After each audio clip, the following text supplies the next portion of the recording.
ఓం నమః శివాయ. ఓం నమో నారాయణాయ.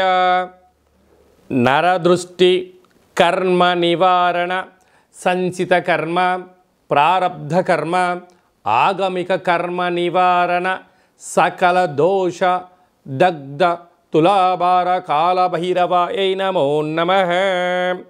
ప్రథమం శైలపుత్రి, ద్వితీయం బ్రహ్మచారిణి, తృతీయం చంద్రఘంటిక, కూష్మాండేతి చతుర్థం, పంచమం స్కందమాతేషు, షష్టమం కాత్యాయని చ, సప్తమం కాళరాత్రి, అష్టమం మహాగౌరీ, నవమం సిద్ధిరాత్రి.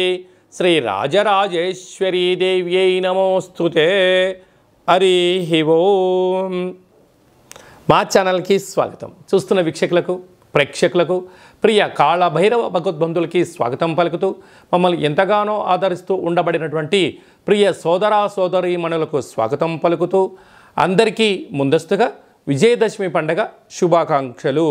అమ్మవారి యొక్క ఆశీస్సులు ఉంటే మనకు అన్నీ ఉన్నట్లే కనుక అమ్మను స్మరిద్దాం, అమ్మను ధ్యానిద్దాం.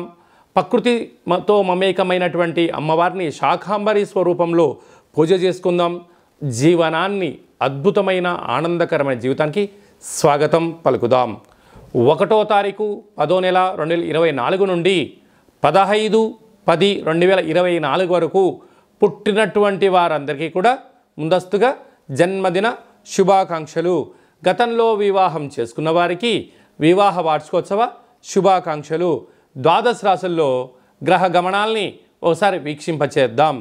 వృషభ రాశిలో దేవగురు బృహస్పతి సంచార స్థితి, విశేషంగా మిథున రాశిలో కుజభగవానుడు సంచార స్థితి, కన్యరాశిలో రవి బుధ కేతు సంచార స్థితి. 3 గ్రహాలు కలిపి బుధాదిత్య రాజయోగం చేత కన్యరాశిలో సంచార స్థితి. తులారాశిలో శుక్రభగవానుడు స్వక్షేత్ర సంచార స్థితి. కుంభరాశిలో శని భగవానుడు స్వక్షేత్ర తిరోగమన సంచార స్థితి. మీనరాశిలో రాహు సంచార స్థితితో ద్వాదశ రాశుల్లో గ్రహ గమనాలు ఈ విధంగా ఉన్నాయి.